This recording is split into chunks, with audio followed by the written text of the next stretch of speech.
And we are live here at Heavy Muscle Radio, joined as always by John Romano and Aceto. Actually, all three of us haven't been on in a while together. Yeah, it's been a while. John's been was forced to go see relatives for. Oh man! Oh my God! I don't want to recount. It's over. On what side, John? You have to look at. Don't recount it. On what side? You tell. Both sides. It wasn't his side. It wasn't his side. You don't have to ask, do you? Oh no, then it was the other side. He had to go. Then it was torture. It was torture, John. It was. Well, torture. It was a long drive, Chris. Oh, yeah, the drive too. In South Carolina. It was the logistics and the conditions. So I don't know. It's, family. You gotta make concessions. Small talk. Do you make small talk with them, John? No, actually, the conversation's pretty good. It's just like I said. It's the environment and the logistics that are the nightmare. It's a great story. I don't know if you want to tell it or not. No, I don't want to. All right. Yeah, you might get disowned or something. Or yeah, I explain the amount of explaining. It's exhausting. It's funny though. It's more exhausting than going. Yeah, but he's already gone through it once. He can't tell it again. It's too tiring. It's exhausting. He lived it once, told it once, and you're asking him to tell it again. Right, and it's never going to be as good. So we already know. No. I was hard. I was in physical, emotional pain just listening to the story, and John had to endure it. So, actually, the only part that really bothered me, John, was the traffic on the way back. That's the thing. It's. I don't go anywhere. I don't commute.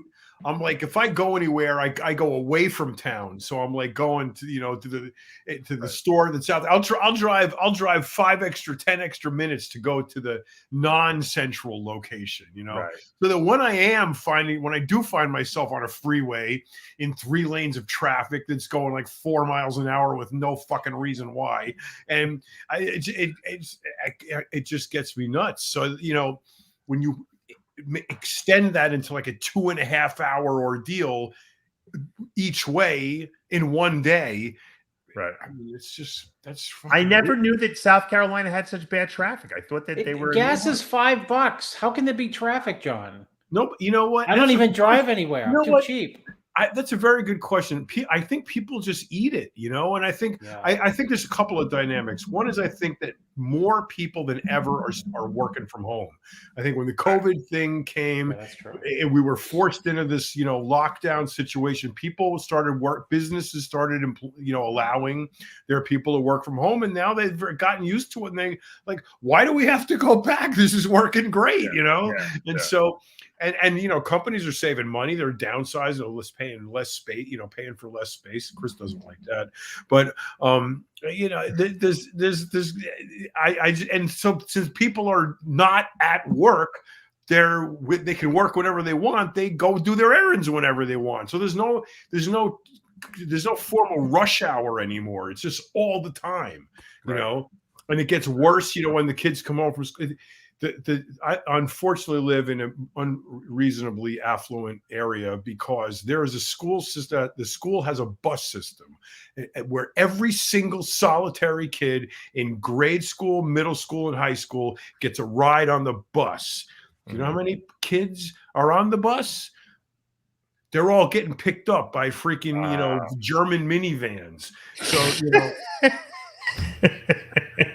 Mercedes minivan. Yeah, right. Yeah. So I mean there's no reason for that. There's no reason to clog the roads with the buses and the minivans. I mean, if your kid why do you have to drive your kid home when he can go on the bus? And it's not one or two people; it's an entire community that thinks like this. They want him to be safe, John. Yes, because God forbid they don't want him on that bus. There's no rollover protection in that. Yeah, there's no seatbelts. No, none. Zero. There's still no seatbelts on the buses. No seatbelts on buses. No airbags. No seatbelts. No, John. That's like the good old days. Isn't it? It's going to be a good lawsuit, John. Right? I mean. Isn't it funny though? They upgraded everything except the buses. The same yellow buses from like 1970. Well, if you ride on mass transit in any big city, the subway, the bus, none of that shit has seatbelts. All right, so the school bus is treated the same way. Right. The problem is the children. Never mind that 70 generations lived, survived with the school bus with no seatbelts before 15 minutes ago. But now we have to have kids in a bubble. You got to blow up the bubble. It's not about safety, John. It's about lawsuits. That's all. Oh yeah. Which is let me ask you a all question, the more John. reason you would think that to be. Well, you're right. You would think that there would be some kind of, but then again, we advertise the fact that schools have, unarmed, people, guarding our kids. Yeah, so we need like 4 to 5 Marines at every elementary school. Don't we ever, man? And you know what? They're all willing to do it too for nothing. Vets, retired cops, they're all willing to do it. There's never ending supply of them. True. Let me ask you a question. Remember when we were on the bus as kids? They always had, I don't know if they still have that big stick. Remember, it was like a long thing. They would always be shifting. It was never an automatic. Do they still have those buses? Nah, they're all automatics now. Nobody knows how to drive. I never understood why they had these. I remember Pat, this old black lady. She would be like jarring that thing. Like, I mean, it looked so complicated. Like, I felt bad for her that she had to drive that fucking bus with that stick. Well, the linkage on that, the old school buses must have been 5 miles long. So the throw on that gear shift is like, But now they're all automatics. Nobody knows how to drive a stick anymore. My brother worked for the county in where he lives in Virginia, and he said they were selling all of these Ford F-650 diesel trucks. They were brand new when they're selling them. And he says, "Why? What's wrong with them? Why are you selling them?" Because nobody can drive them. Yeah, nobody knows how. Because they're all stick. That's hysterical. I used to love driving a stick shift. Oh, it just feels like you're in a race car environment, Yeah. Well, now the Audi's got that double clutch like the Mercedes had. So. That's a whole that I can deal with because that's like instantaneous. And it's just, you want the gear, you got the gear, But there was something about holding that stick and just maybe it was like a phallic thing. I don't know, but it was like you felt like you were more in control of the car. You were, and you're always in the gear you want to be in for as long as you want to be. You're in control. I love a stick. I mean, it's what I love about motorcycles. Is they're manuals, And you could tell a person doesn't really know how to drive a stick because they don't downshift, to slow the car down. No. They just just step on the gas. Or if they downshift, they just downshift and let out the clutch. They don't rev them they don't rev it. So and the back wheels go, I knew a guy. He was so good with the stick, he could shift without having to put the clutch down. He knew exactly when to move the stick shift. But some transmissions will let you do that. Yeah, but anyway, we're old. There's no more stick shifts. Pretty soon there won't be any more drivers, right? It's gonna be like self-propelled cars with just robots driving them, I guess. What do you think? I kind of like that idea, that thing Elon Musk is doing, the autonomous driving. It's like an Uber but with no driver. So and they use your car. They use your car. So you say you got your car, your Tesla, you drove to work and you're sitting in the garage, right? It's just sitting there charging, right? Now, what if you could make $10 an hour while it's charging, or while you're at work? So somebody needs a ride, they do it on the app. You're the closest one. Your car stops charging, goes over there, picks him up, takes him where he's got to go, and then goes back to your office and waits for you. What if they smoke a cigarette in your car, though? Oh, then there's laser beams pointed at fry their brain in an instant. Vaporize them. Yeah. No smoking. Look, you know what? It'll prevent all the traffic jams on the roads. That's for sure. It'll get some of the cars off the road, I think. I think moving towards this electric, driving, electric cars, autonomous. I think this is great stuff for the future. We're just not ready for it right now. No. And the problem is, John, to charge the cars, you still need gas to run the turbine. There's a litany of problems as to why this is not feasible right now, and clean fossil fuel is better. We just have an administration that wants to force us into doing this, starve us into, torture us with $10 a gallon gasoline until we succumb and buy a $50,000 electric car that doesn't exist yet. How are we going to? There's $400 400 million cars and trucks on the road in America. Where are we going to get 400 million electric cars and trucks? Where are we going to throw all the old ones? Yeah, Elon Musk must be looking at all. In the Where are we dump? going to throw the old ones? Where are we going to get the new ones from? Where are the batteries going to come from? How are we going to charge 400 John, we have a Ford Expedition that we ordered. It's sitting in Ford waiting for a chip from the Ukraine, which does not be sending any chips out anytime soon. So we can't even make any cars right now, much less electric ones. Yep. That's true. They cut back. They cut corners on all of this. That's why they're so expensive. That's why a used car. Go look for a used car right now. You want to hear something funny? We lease a Honda. The lease is up in August. So I think the buyout, which I would never buy, I usually just get another lease, right? The buyout's like 31 grand. They offered us $39,000. Yeah. I'm selling it to them. I don't care. Assuming this Ford Expedition pre-ordered comes in, because it was supposed to be in last month, and it's like I said, there's no chip for it, so I might not be able to give back that car. So. Yeah, they cut corners. The Audi has supposed to have this place where you put the phone, like you just lay it on this little area and it charges automatically. Yeah, I have that in my car. Yeah. My Toyota truck has it.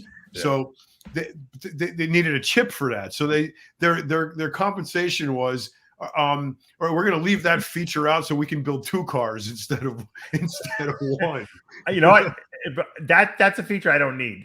Give me another cup holder. I'll be fine with that. You know what? I still haven't found a convenient interface with my phone in the car that I like. It's all a pain in the ass. It's either you need the app, it's not the right operating system, it doesn't work, it can't hook up, it doesn't connect, it doesn't recognize it.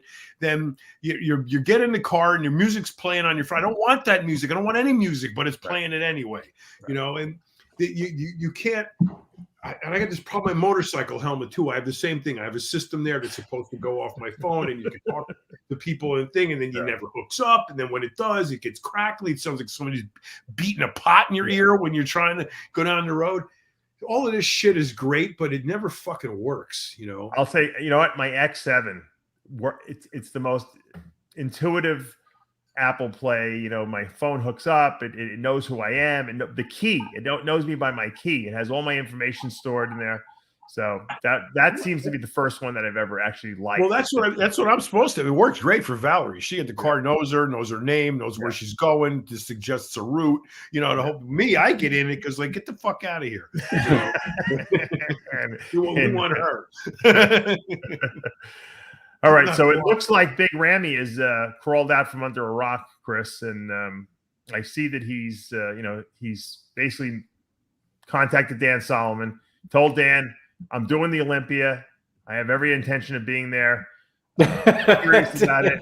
Now, that could be the biggest, like, I'm going to trick you, but should we buy this? Is he going to be there? Yeah, you're the Swami now. You're the new Swami. He'll be there. He'll be there. If he contacted Dan, that means he's there. But of course, he contacted Dan because it's part of it's the extension of the odd apology. Yeah. Do you talk to him anymore, Chris? No, I don't talk to him. No. Let's play this one. Good guy. I mean, great guy. I don't just talk to him. Look at this. That's basically what happened. He's back. That's what he's trying to tell everyone.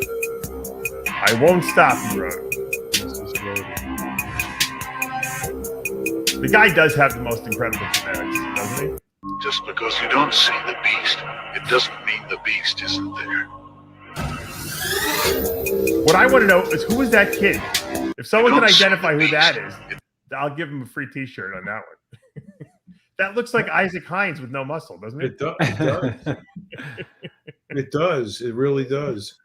So is he doing? Is he just doing this for, like, show? I mean, is this what controversy is supposed to be brewing up? This is my whole take, and Chris, you tell me if you think I'm right. I think that what was going on is that Ramy had been hobnobbing with all the celebrities in the Middle East. There, he's a big time, well known. Everyone knows who he is. He's getting invited to parties. He's probably not training that hard. He's probably off the drugs and just chilling out. And then he realizes, holy mackerel, I got to guest pose at Jim Mannion's show. I got to go against Nick Walker and all these Hunter Labrada, and all these guys are all, jacked out of their mind. And maybe I'm not looking as good as, I usually do, because I really haven't geared up yet. The Olympia is not till December. So I think he just didn't show up rather than make an excuse, and he didn't handle it right. So then he had to apologize, obviously. And now, because everyone's like, where's Ramy? We don't see anything on social media. Now all of a sudden he calls Dan. He's like, all right, I'm recommitted. He probably has his whole little team over there, and they're putting videos out now, and they're showing that Ramy's, gearing up, and he's, he's training hard, and he's going to win his third Olympia, and he has every intention of doing it. And so that's my take on the whole thing. Chris, you agree? I think that it's more simple. I think that he for some reason he missed the whole entire weekend, and the odd part is, but why? That's the question. I don't know, but what I do know is that he probably didn't realize what a big deal it was. Which is odd, right? I mean, everyone understands the seriousness of missing the show. Yeah. Except him. Isn't that weird? You know what I mean? But don't you think that maybe he just didn't look that good, or he thought he didn't look that good, and that's why he didn't want to go against these other guys? You remember what happened with Rhoden, a few years back. I mean, he guest posed like, the year I helped him, he guest posed 2016 at New York Pro, like in May, small. Mm-hmm. People were like critical of him, and he wasn't that hard, and well, maybe that traumatized him, Chris. No, but wouldn't as a psych out, wouldn't you want to do that? I mean, if I look shitty at this, I would want to be seen, because I know I'm going to come into the Olympics fucking on my game. Yeah, so I don't think that like the Nick Walker thing has any factor to play. Yeah, I don't think Ramy is threatened by anyone. I think the only people he was threatened by before were, quote, smaller people. Phil, who is technically smaller, though not really, but I mean, like not as big as a person, not as wide. He's probably threatened, not threatened, but felt respectful of even Dexter at his best, or Shawn. But when it comes to big versus big, I don't think he's, feels like this big guy is as big as me, because he's not. I mean, Nick Walker's got giant arms on the frontal bicep. Ramy's still in a league by himself in terms of size. Right. The width beat won the show for him last year, because obviously he didn't look good in prejudging. He didn't really look that good in finals, but he was tighter. And what really that helped show you is that how wide he was. And when he stood next to Brandon at the night show, front lat spread, back lat spread, and Brandon's got a great front lat spread. It looked totally different than the night before. I mean, he was tight enough he didn't get like that much tighter where he was like, wow, he's in great shape tonight. He was tight enough where you say like, God, he's double the width of these guys. And that includes, he's twice as wide as like Nick. I mean, anyone who thinks that Nick Walker's front lat spread is as wide as Ramy's needs these. That doesn't mean that Nick Walker's not giant and huge. Right. And Nick Walker's got big legs, but I mean, Ramy's legs are, the roundness of them is, just at a different level. So, not seeing them in person all the time too is a big detriment. I mean, back in the day, Chris remembers. I mean, we were tripping over these guys competing in the Olympia every day, and you could see who looked good next to who. You could see them. But no one saw Dorian back in the day, though, because Dorian was always over England. With exceptions. Except for his guest posings. I think fans created. That's in the fans' head that Ramy was like, oh well, Nick will be there. That's not right. That's not in Ramy's head. Period. Right, There's but no way that's in his head. But Chris, when you don't feel like you're at your best, maybe you're off drugs, maybe you haven't been training that hard. It's a psychological thing. It's really not just like. Even though you might be just as good as everyone else or better, you want to be your best on that stage.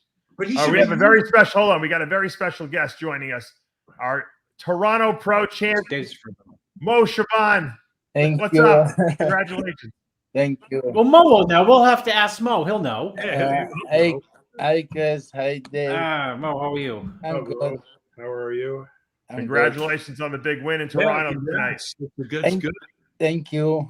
I just wish, Mo, brother, you eat hamburger backstage. You'd be more ripped. Little hamburger. Maybe I'm the second guy. Mo, what did you weigh on stage? I was curious. 245. Okay, that's good for you. That's good weight. How tall are you? I don't know about I don't know what is 5. I'm 175. I don't know about I got to do the calculations. Divided by by 2.54. Yeah, Drum roll. I don't know. 175 is centimeter. I don't know, like 5 No, centimeters. do it. Divided by 2.54. I got a freaking conversion apps in here. Now, Mo, when you were out in California and you didn't win, did you have every intention of doing Toronto before that, or did you say, hey, you know what, I'm this close, I got to go do Toronto too? Oh no, my planning doesn't do. My already planned to do just California, and I feel like, I will win this show, and just that's it, because my injury in my back, like, it doesn't like go well with me, and I don't need to compete like last year to compete too many show, and like right. But like when I get second in California, bro, I just said, it's just we have 1 week for Toronto for Toronto, bro. I said, let's do, and I know my body will be better for next show. Right. Was that a hard flight from California all the way to Toronto? I have hard time, because it's supposed to fly from Los Angeles to Canada to Toronto, like for fly for 5 hours. But my flight canceled for last minute, and they put me in the other flight to go to Boston. And from the Boston, I have delayed fly. Like, I would take 21 hours to be like I. Oh my God, Chris, that sounds like you. Yeah, you got my luck. Yeah, like I once said, like, I get to Toronto after everything is done, like the check-in, everything is done. Like, I get here at 7 Thompson would have disqualified him. Like, hey, Mo, what were you eating? Like, were you eating McDonald's in the airport? No, I just like, and now thank God I have my food with me. I have okay. Because he's 5'7.5", so he must get 245. That's big. He's got to look menacing. Yeah, that's very big. I look short. Oh, my so wife said that. wide. Hold on, let's pull up your video. Let's pull up the video from the. Hold on, I got this here somewhere. Here we go. Here's you on stage. Let's play this thing here. All right, and he pretty much delivered what we saw in California. Were you happy with the way you looked here, Mo? Is not my best, but it's best I look today. Given the 23-hour flight, I think you look great. Yeah, but the problem, like, is that I have harder time with to get lean, because more I get lean, I have injury in my back. I have 4 discs after Olympia last year. I get 4 discs on my back, and more I get lean and more I get dry is more painful. Like, it's too much pain coming in my back. What happened to your back? Tell us. After Olympia, I already before Olympia, I have too much pain every day. Like, sometimes make me cry. I go hospital 2 times, and they did the regular extreme and ultrasonic, and they said nothing. But after Olympia, I go to special doctor, and they put me in MRI, and I have 4 discs on my back, 4 discs. 4 discs in my back. And when I come back to California, I did the same thing and did MRI again, and they agree I have 4 discs and I need surgery. Oh wow! So what they do? What was the surgery? Did they have to fuse him? They need to do surgery, but I have 4 discs. Which one I can do, and I can't give up. Like, wow. And the doctor said, "Oh, you need to do surgery." But if I did the surgery, like, I will stop to be bodybuilding. Oh, okay. So you don't want to stop lifting. Yeah. Wow. But I don't want to give up now, and I did the 3 hour every week to therapy, and I did every day like 25 minutes on the table, virgin table, and I have a machine at home to push my neck, like to pull my neck. Traction Every time, machine. Yeah. yeah, this is every day I did at home. That's Jeff King's scenario, Dave. Yeah. Oh, he suffered with that his whole career too. Yeah, that's why he stopped. I didn't know that. Yeah. Wow. Yeah, that is like it's so hard sometimes. Like he's making like people always he doesn't come in condition or he can, but you don't know what behind the seat. I have too much pain, but this is not the like. I don't need to explain this to all the people because it is me. I love this sport and I love to be like I love to make everyone believe in me, like make him proud, make him like proud of me. Like I don't want to give up now. I still have too much to can improve, especially when I'm just training for 5 years or 5.5 years. You had some incredible physique. You have a lot of muscle. You know, like I said, it's amazing. I didn't even know you were suffering with such chronic back pain. That's I hope at some point they can fix some of that for you and still, you know, have your career continue because it's terrible. Are you living in chronic pain all the time? Is it always hurting you? It's all the time, and I can't sleep. And also, like I have to sleep in special pillow. Like it's different. Like I have to. Like I can't sit too much. I can't stand too much. I can't drive the car for a long time. You got to get that fixed, Mo, man. Well, I just think with training is so smart. Like Charles, like I have this injury. He can't put me in like he always asking me before we training. This is hurt. We can look for different position. This is what we did now. Yeah. Well, we're going to see you on the Olympia stage now. That's got to be pretty exciting for you, huh? Yeah, this is this is like I'm excited because I have too much time to can make like improve and make like I bring something different. I don't want to like be in the. I won't be. I don't want to be like get less than like I won't be in the top 5, top 6 this year. This is what I'm planning, and I won't do all my work and if God wants, I will be. I just want to do my job and did all the work. Well, thank you for joining us. I know your back's probably hurting you sitting there. So. And I just want to also say thank you because last night I watched you guys the video before I sleep. I watched you guys, I watched you, and when you're talking about me, and this is give me more motivation because you talk about me like I have everything and I can improve more, and if I come 100%, I will be in the top, and I promise you guys I will bring different person in Olympia. Well, you have a gifted physique, Mo, and congratulations on the huge win. And thank you for joining us tonight and giving us a little. Because I never got to talk to you. All of us never got to talk to you. So it was nice to be able to, touch base at you, find out what you went through, and the fact that you had a 23-hour flight with a bad back and you still won that show. That says a lot about your determination to be the. Make me join you guys, and I appreciate everything you did for this sport, and I thank you so much. Well, go relax and have a safe flight back to your home. And don't judge my English, please. No, you're good. Now, where do you live in Egypt? You're from Egypt, correct? Yeah, I'm from the farmer area. Like it's so far, farmer areas. Like it's so small town. Have you ever been on any of Ramy's fishing boats at all? No, I don't. No, I like fish, but just like normal fish. I had to ask, Yeah, but I'm carpenter. I'm different. I'm a carpenter. Oh, what is that? Explain the difference. Like before I beat bodybuilder, I'm the carpenter. Like I did like the carpenter. Carpenter. Yeah. Well, you can build the boats for Ramy then, right? Yeah, I can. Actually, if you need a job, Chris needs someone to build some stuff. He's redoing some apartment buildings he's got. I'm here.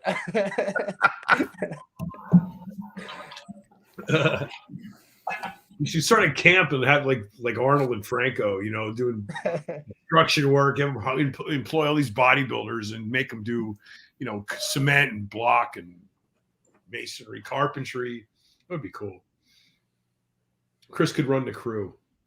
Dave, we can't. We lost Dave. Ed's muted. He puts his elbow on the mute button. He's muted. Dave, you're muted. Dave, there you go. You're muted. Not anymore. You muted yourself. I knocked the cord out. Chris knows the deal. I got to get it on the cord. Well, that was, I don't know. We lost him somehow, but Mo is a real trooper. Think about that. Imagine John flying 23 hours. The guy's got a back. He can't even sit for more than an hour without pain. And he has to sit 3 hours in an airplane. And with no, you know, thank God he had his food with him, and he still manages to win the show. That's a great story. You know, the longest flight I ever took was New York to Cairo nonstop.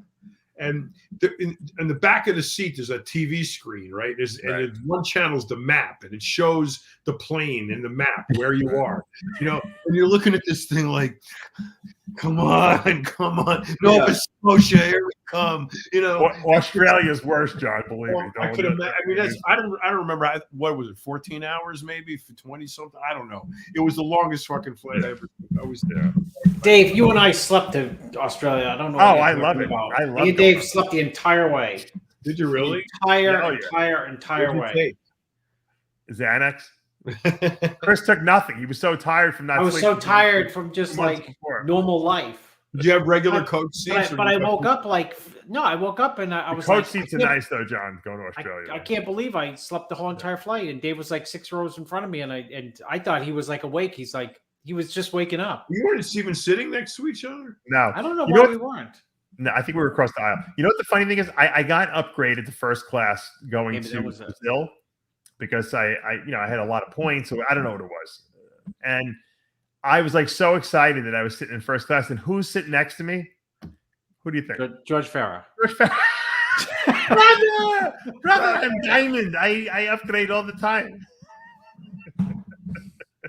Brother, me and Shaq, and The Rock, they let us travel free. Yeah, that was in his Rock days. Free. With the Rock. So. I just got off the phone with Rock. Rock told me, congratulations on Boogeyman. Oh, that's super. Every group needs one of them. I know. All right, let's go back to the Toronto Pro show here. Let's get me off the screen here. Hold on. And Chris, analysis now that Mo's not on with us. Yeah, it looked like shit. No, he's I'm stunned really, Dave, when he just said he'd been training 5 years. Yeah, he threw that in. It was nonchalant too. Yeah, no, he has he doesn't have weaknesses. And that's hard to come by these days. I mean, there's people who beat him that have weaknesses. Yeah. But they have better strengths maybe than him. You know what I mean? They might be taller or wider than him. But there's not a lot. I guess he could use a little bit more back thickness. But now that he says, he's got, back injury, for God's sakes, right? Yeah, I don't know how he's dealing with that. Yeah. Dynamite legs, phenomenal front double bicep, phenomenal front lat spread, phenomenal abs and thighs, phenomenal most muscular. I think the only knock, if you want to nitpick, is back shots, and Charles Glass, can pull those back muscles out by the Olympia. And he's always in good shape.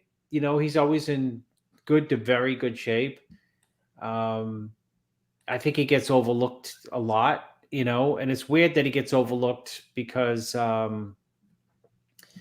like I said, he doesn't have that many weaknesses. Yeah.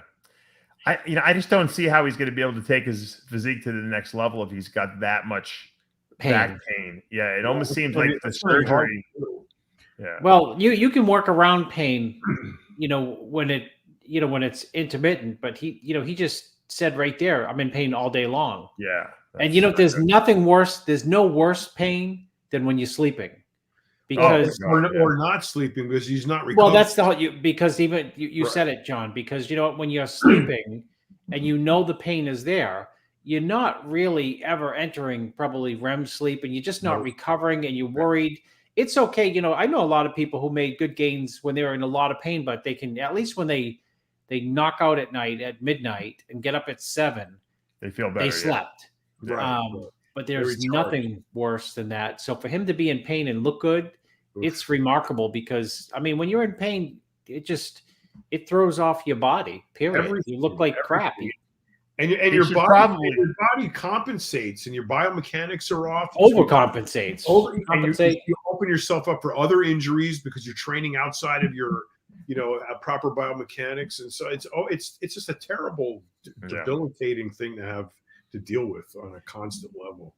He should think about getting the surgery and just going to see a couple specialists and get it fixed. I can hear it now. Dave Palumbo, you just want a pro show. You do surgery. I'm going to the Olympia. I'm not getting any surgery. Well, he can do it after the Olympia, but I think it's silly to continue, because he's not going to be able to make the improvements he needs to if he can't train, and he's in pain all the time. And I no one wants to get surgery, but these doctors, what they do is they tell you you're not going to be able to work out again, which is they all say have to tell you that. I got Botox the other day, and she said, "Don't work out today." Where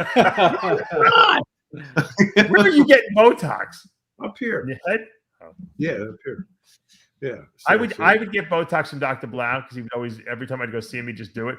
And it would last me like 3 weeks. My body would just metabolize the shit. Mine lasted about 3 months. Mine lasted about 3 months, and then I got to get it done again. Yeah, it wouldn't even last. I don't know. My wife makes me get it. So yeah, no, she probably wants to go do it herself. So she wants a partner in crime with her. She does all of that shit. You name it. Girls love that stuff. She's young still. How old is she now? 35? 37. Oh, that's young. She doesn't need. What does she need Botox for? She's got good Spanish genetics. I know, but her theory is the younger you start, the better. She was. That's what but you know what, they do say that if you paralyze those muscles, you won't get the wrinkles. Right. Yeah, she was doing it when she was 27. So wow, 10 years she's been doing Botox. Right. Let's talk about Theo Legwe. I think it's Legwe. I think that's how you pronounce it. We don't know. Theo. You don't know. Theo. Legwe. Are you good at pronouncing French names, John? No, I didn't think so. Chris, talk to me about Theo. Theo's good. He's got his calling card is balance. Right. And I mean, he's not overly big. He's not overly conditioned. He's like the Goldilocks bodybuilder. Actually, Theo is on to the right here. Yeah. All the way to the right. I had the arrow on him.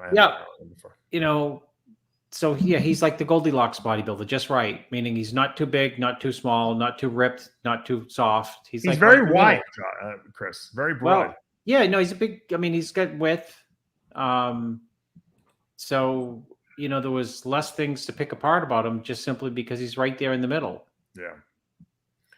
What do you think won it for Mo over Theo? Density. Yeah. Density, and he was the density. And, he was in better condition, but also because he's denser, he looks more conditioned, because the muscle's more rugged looking. Because, of course, he's been training longer, 5 years, huh? Less gaps in his physique. Yeah, less. I mean, I think the reason Theo plays high is because he doesn't have gaps. It's just that he doesn't have any wow factor when you weigh him out versus Muhammad. Yeah. Let's talk about our Italian brethren, John. Andrea Moosie.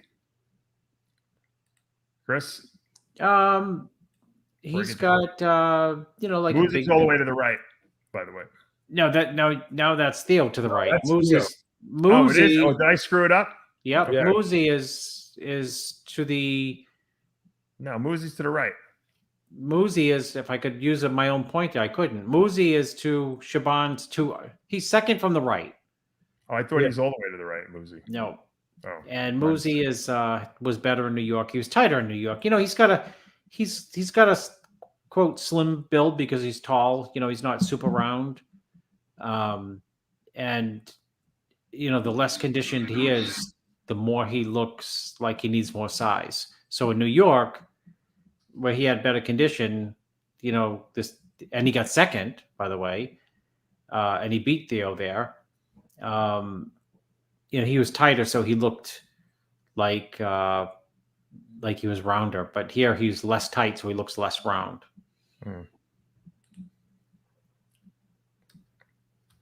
I wonder how I messed him up. Talk to me about what he has to do to make the improvements, you know, to move into that next. I just think Yeah. size, back thickness, leg thickness, hamstring thickness. You know, it's a size issue. You know, he's got a big frame, tall, wide.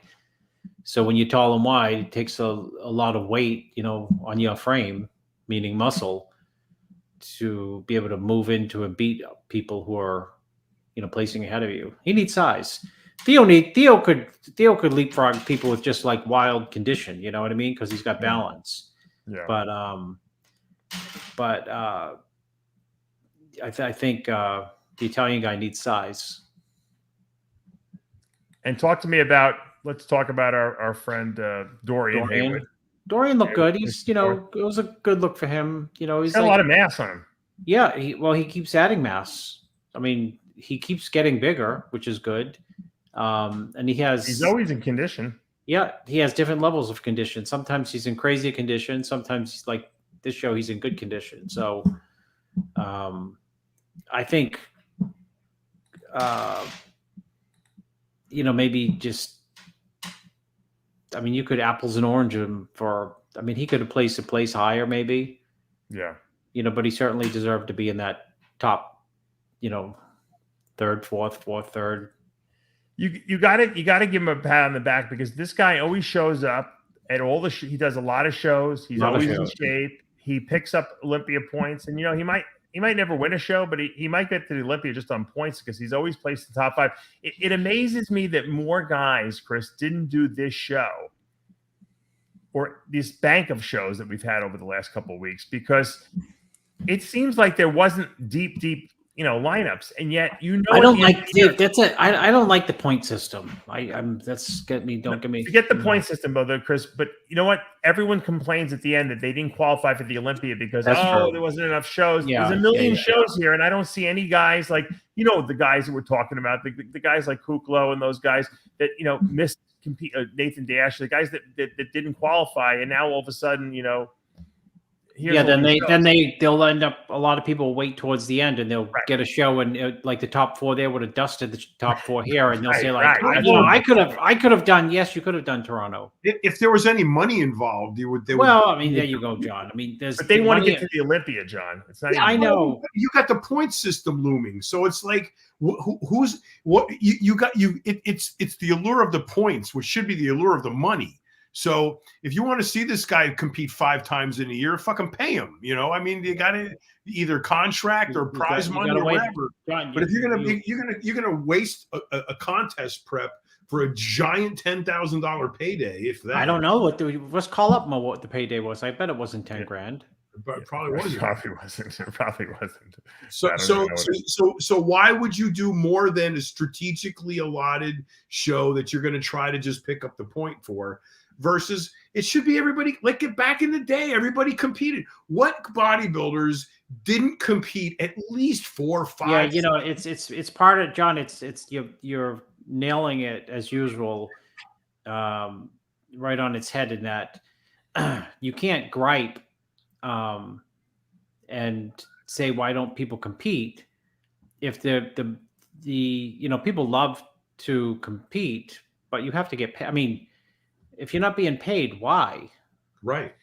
I mean, it's just a lot of time. I think a lot of it to prepare for a show. Love of the game, Chris. Well, you know what? What game? How many guys were in the show?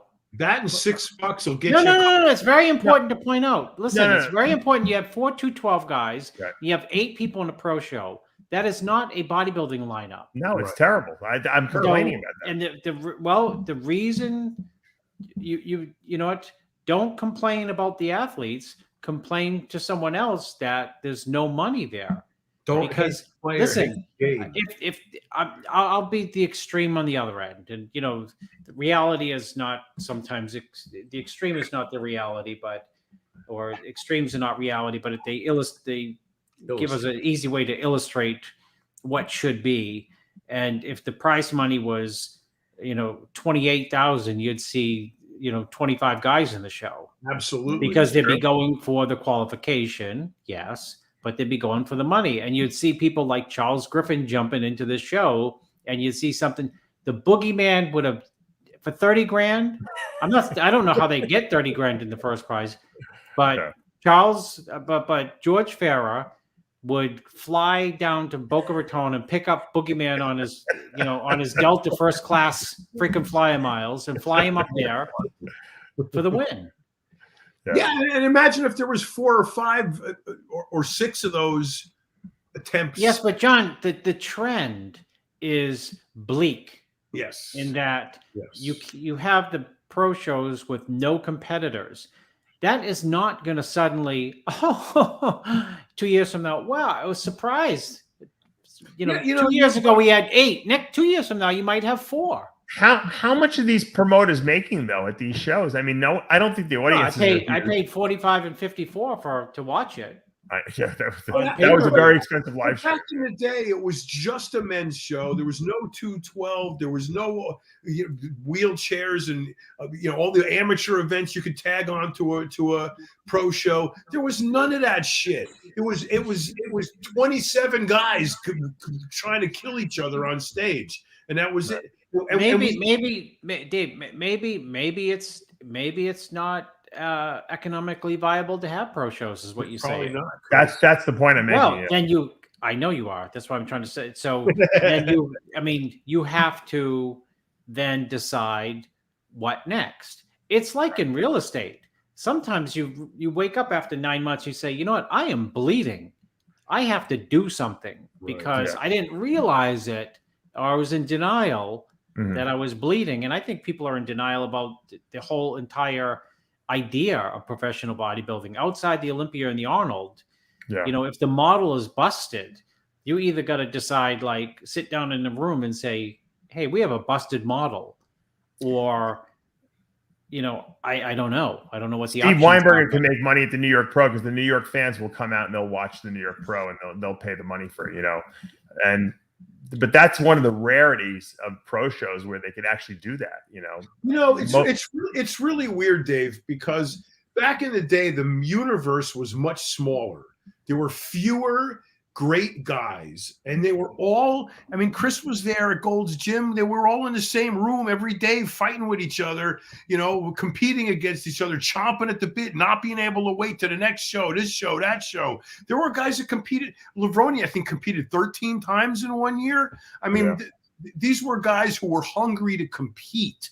That hunger to compete is gone. It's absolutely gone.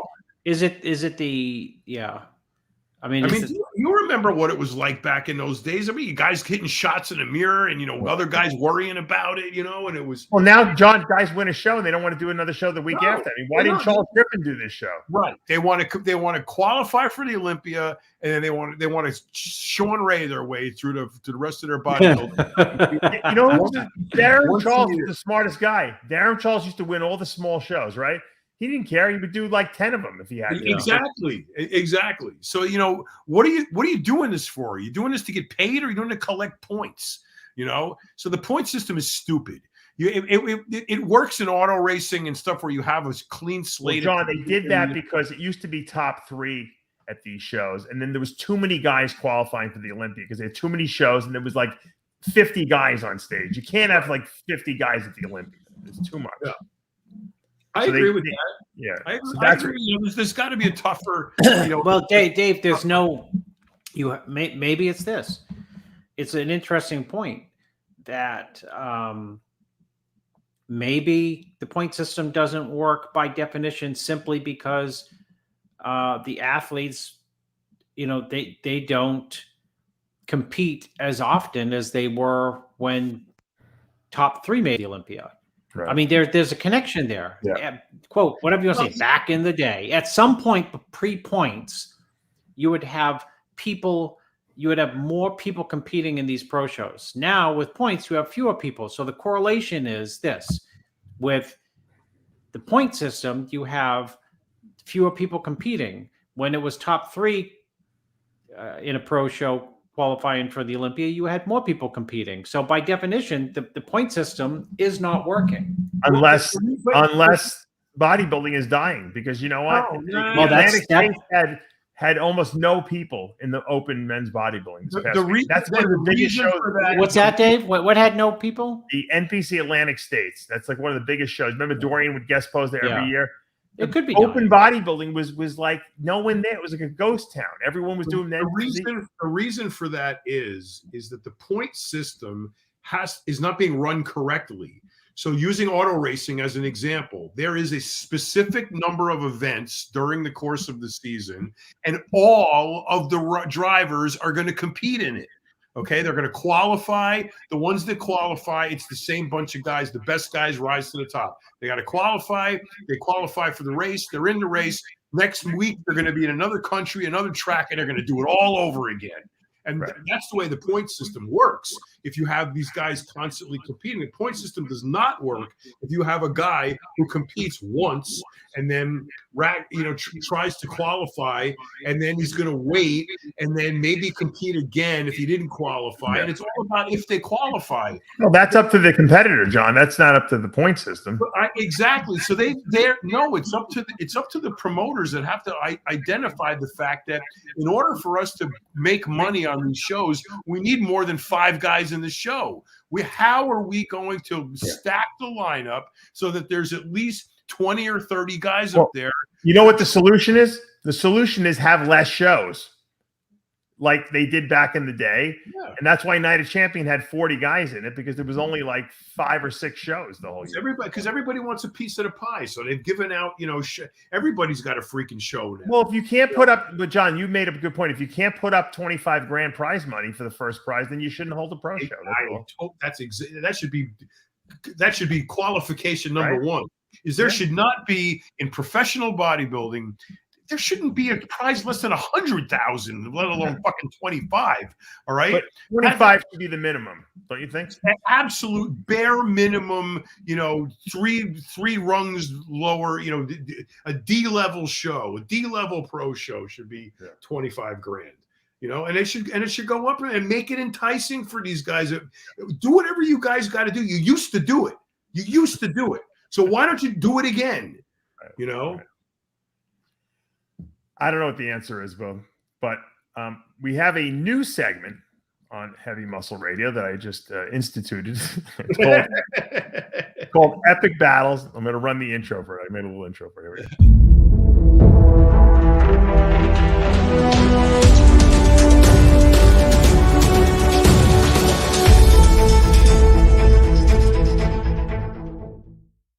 All right, that's our new epic battles. Today's epic battle is going to be at the 2014 Arnold Classic. First and second place was Shawn Rhoden and Dennis Wolf, and they battled it out with Wolf eventually winning. A lot of people felt that Rhoden should have won that show.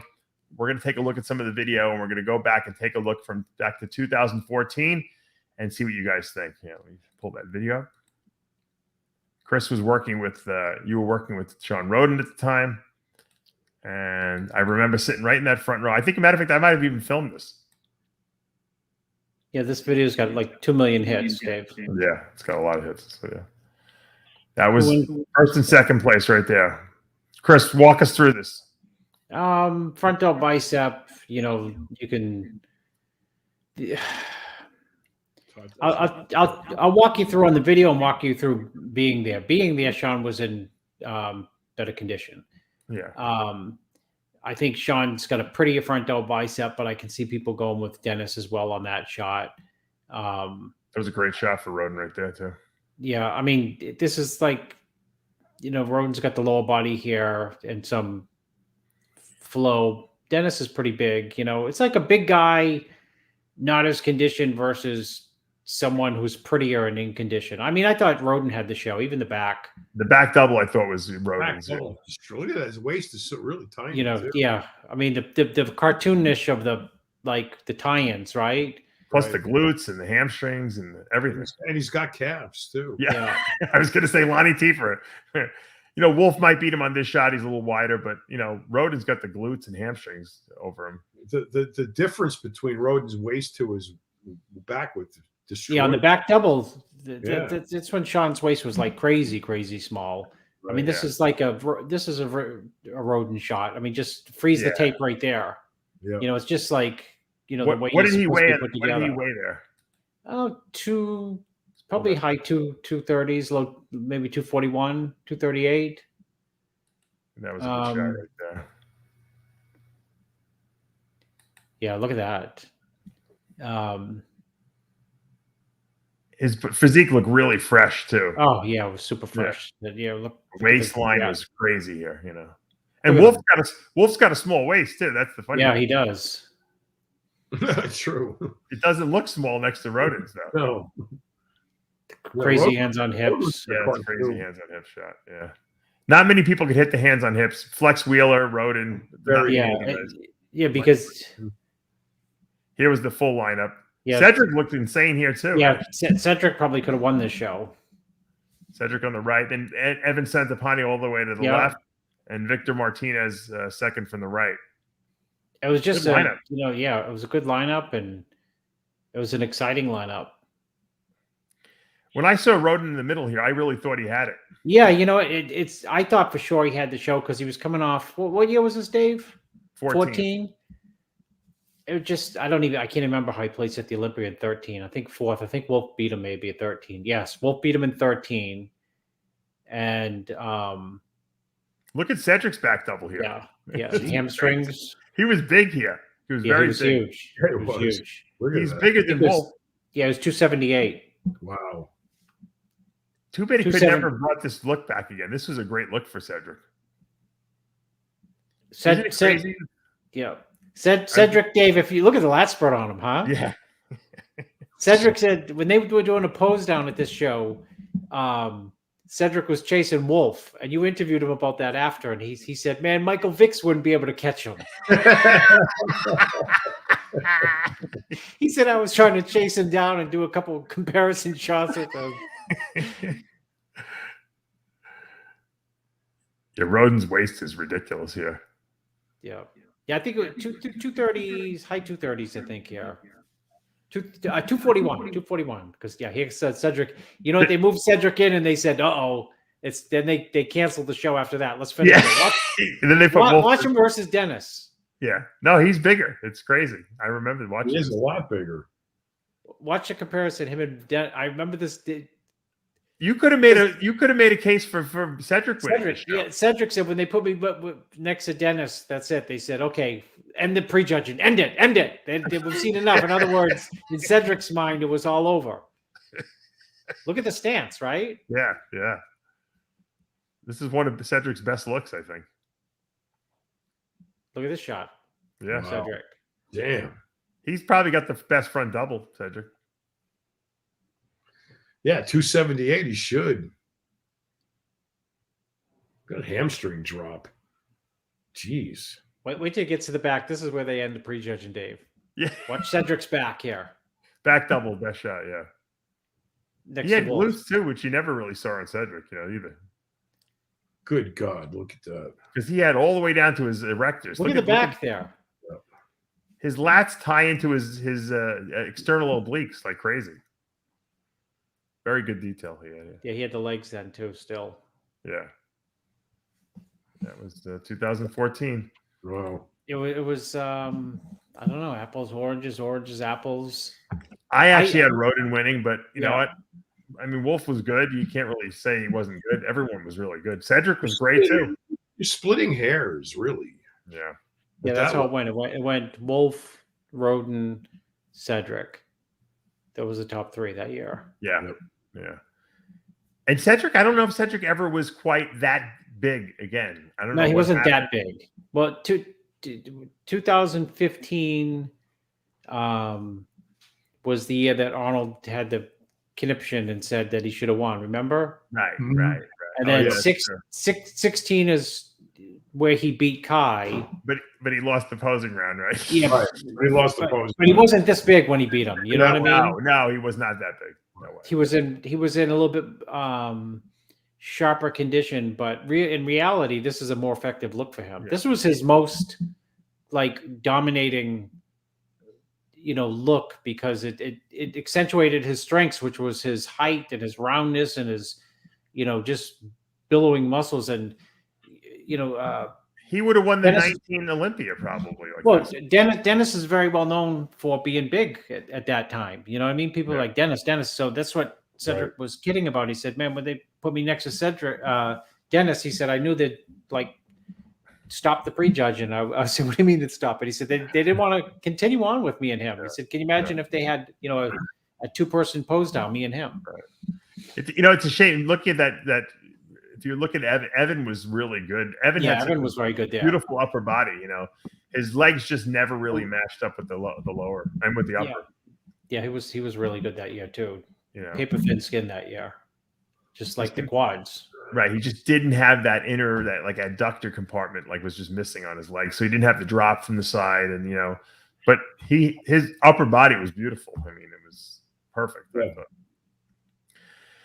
All right, well, congratulations to Mo Shaaban. I'm glad that he was able to join us. That was kind of a nice cool surprise we had here on this Sunday night, and as we say every week, with Heavy Muscle Radio, the truth hurts. We'll be back, and we'll see you guys next week. Enjoy the rest of your Sunday. If you're already into Monday, have a great week.